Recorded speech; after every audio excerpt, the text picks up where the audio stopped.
Donc je vais procéder au corrigé donc, de cet exercice PowerPoint avancé. Donc comme vous pouvez le voir, je pars sur un diaporama de présentation vierge, complètement nouveau. Alors je vais sans doute faire plusieurs vidéos, sinon ça va peser super long. Donc je commence par préparer mon aspect graphique. Donc je vais dans affichage, donc masque des diapositives. Je vais m'occuper de ma diapositive de titre. Donc je vais insérer une image en arrière-plan. Je vais chercher mon image, je dis insérer et je vais la passer tout de suite en arrière-plan. Reculer, mettre à l'arrière-plan. Je vais la placer tout en haut de mon diaporama. Voilà, je vais la coller dans mon diaporama. Ensuite, je vais dessiner des formes d'objets. Donc pour faire un petit aspect graphique sympa.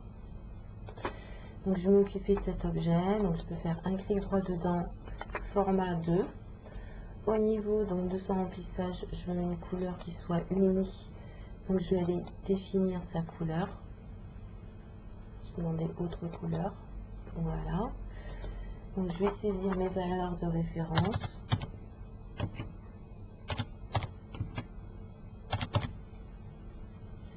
Je lui dis OK.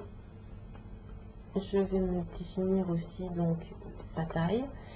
Donc la taille, je souhaite que cette forme fasse 4,9 cm de haut sur 21,5 cm de large. Je vais aussi donc dire que je ne veux aucun trait, parce que là j'ai une largeur de trait, donc je peux très bien dire couleur de trait, aucun trait, ça va plus vite, je dis OK. Donc je vais positionner mon élément. Donc au bord de ma diapositive, je vais remonter un petit peu. Donc je vais faire une deuxième forme, je vais lui dupliquer pour que ce soit la même taille, c'est plus simple. Donc CTRL-C, CTRL-V. Cette forme, je vais aussi lui attribuer un remplissage, mais cette fois je veux un dégradé. Donc j'ai plus de dégradé, remplir avec un dégradé. Alors c'est les valeurs que je souhaitais, donc ça tombe bien. Je dis OK. Je vais positionner mon élément, je vais réduire sa largeur. Hop.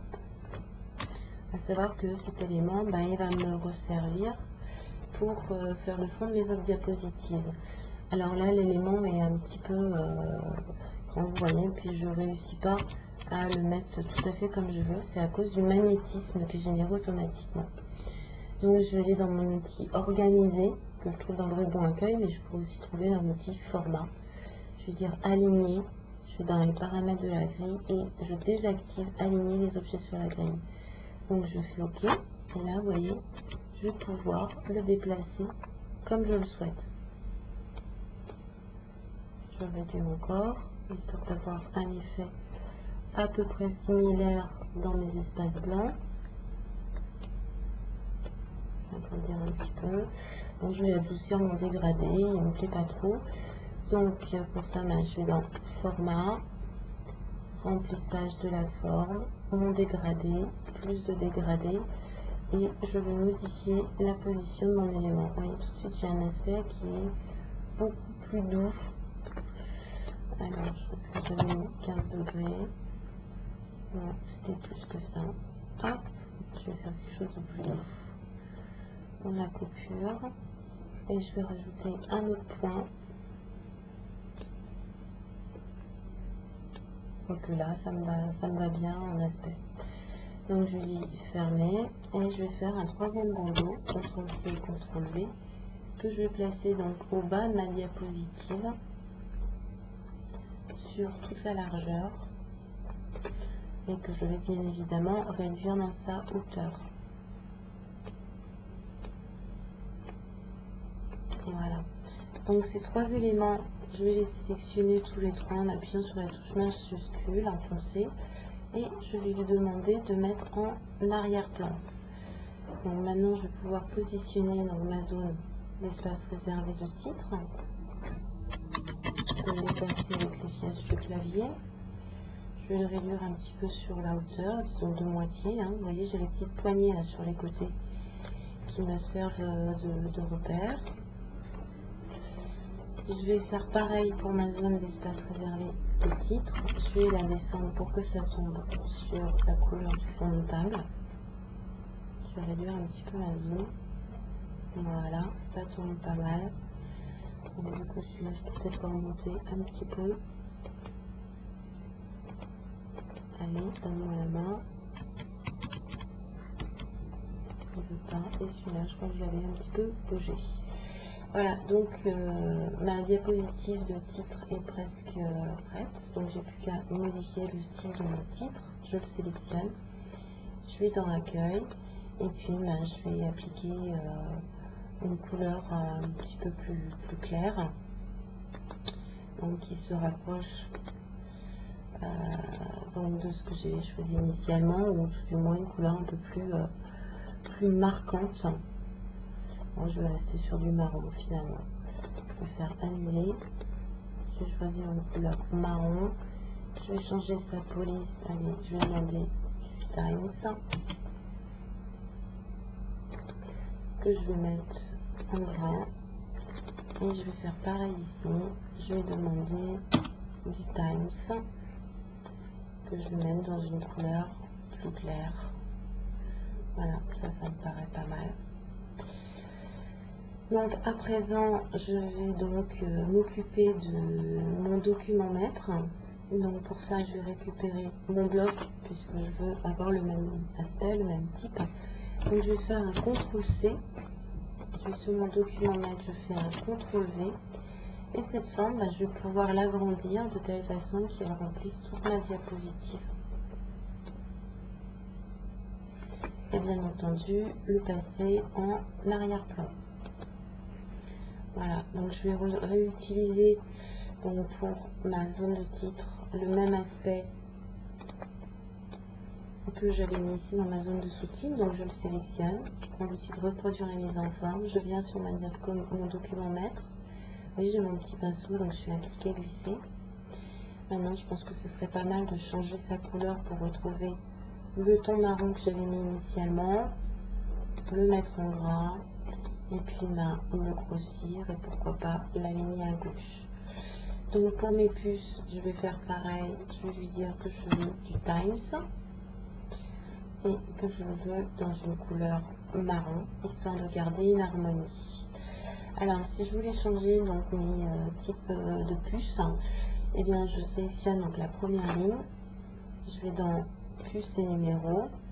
Puis bon, je vais faire des petits carrés où je pourrais aller en puce personnalisée pour définir un autre type de puce. Par exemple, je vais prendre ça. Je vais lui dire OK. Je vais aussi changer sa couleur, la mettre dans la même couleur marron, histoire de garder une harmonie. Alors, je la trouve un peu grosse, donc je vais la réduire. Hop, je retourne dans puce et numéros. Et ici, vous voyez, j'ai taille 100%.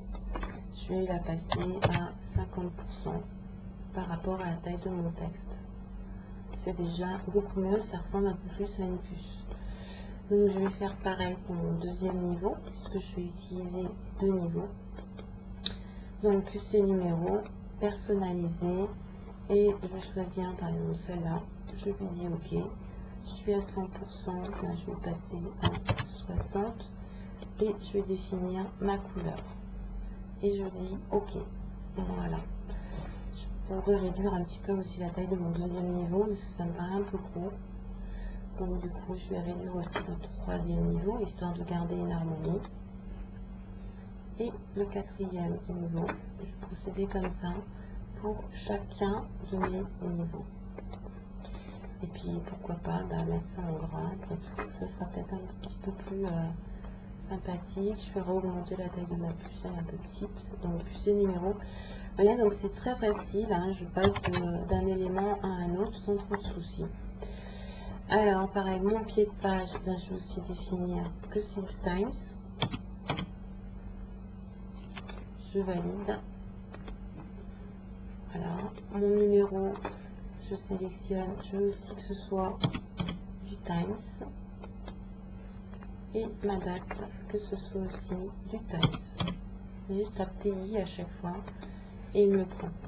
Maintenant, je vais demander à PowerPoint de m'appliquer. Donc, c'est en fait un pied de page partout sur mon diaporama. Donc, pour ce faire, je vais dans Insertion. Je vais demander donc en tête de pied de page.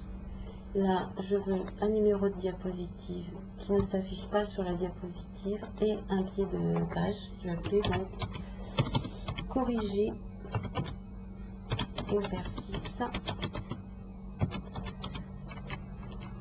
pour avancer.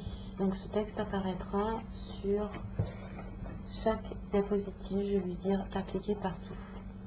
Et puis je veux que la numérotation elle commence à 2. Donc pour m'en assurer, je vais aller donc dans je l'ai pas là, condition animation et vidéo affichage. Donc je retourne dans diapositive et je vais aller donc dans mise en page et je vais lui demander de commencer la numérotation à 2. Voilà, je dis OK. Donc mon masque est presque prêt.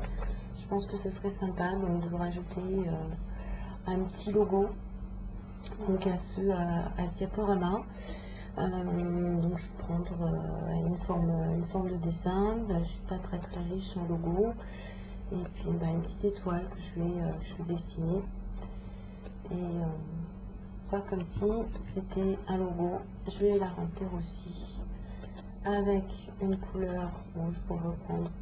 Donc le dégradé il ne se verrait pas. Je vais lui changer son contour de la forme. Qu'est-ce que je pourrais lui mettre de plus sympa?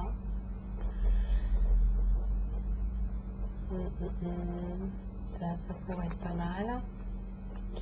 Je vais la dupliquer. CTRL-C, CTRL-V, CTRL-V. Je vais dupliquer donc mes deux formes. Je vais les réduire un petit peu. Hop, celle-là aussi.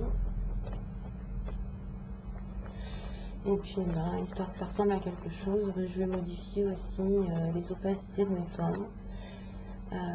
Donc celle-là, la première, je vais la rendre un peu plus transparente. Donc je retourne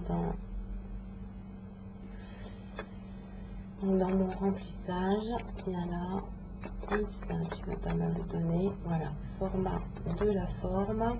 Alors j'ai fait droite ou gauche. Et vous voyez, je modifie son opacité de transparence. Je vais faire pareil pour ma couleur du trait. Je modifie aussi un peu la transparence. Je vais fermer. Je vais faire la même chose pour la seconde. Donc je la sélectionne. Clic droit, il ne me donne pas. Donc clic gauche, clic droit.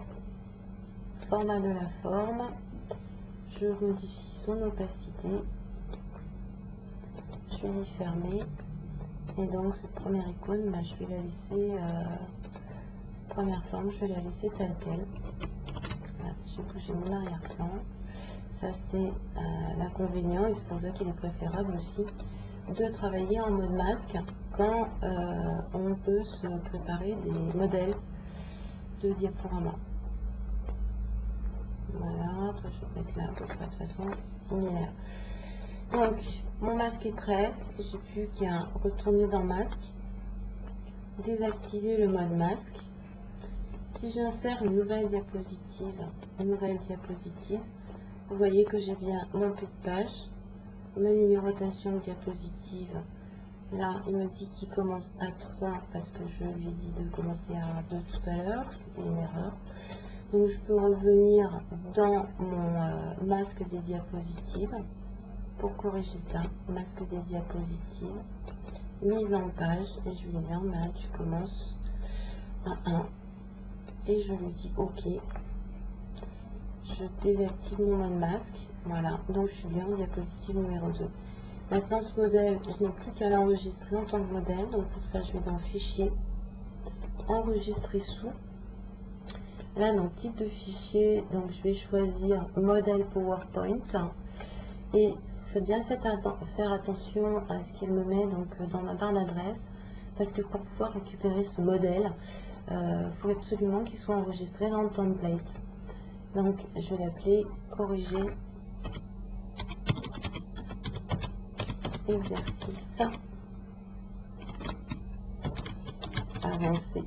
Hop, et je l'enregistre. Voilà donc pour la première partie de la création de ce corriger. Donc vous voyez, je vais faire fermer, fichier fermé. Et je vais rouvrir donc mon modèle, fichier, je vais lui demander un nouveau diaporama. Je vais lui demander donc mes modèles. Et j'ai bien corrigé exercice avancé en format POT, qui est donc le format des modèles de PowerPoint 2010. Et ça prend un X à partir de la version 2007. Donc je lui dis OK. Et vous voyez, je retrouve ma base. Voilà pour la création donc de la première partie de cet exercice.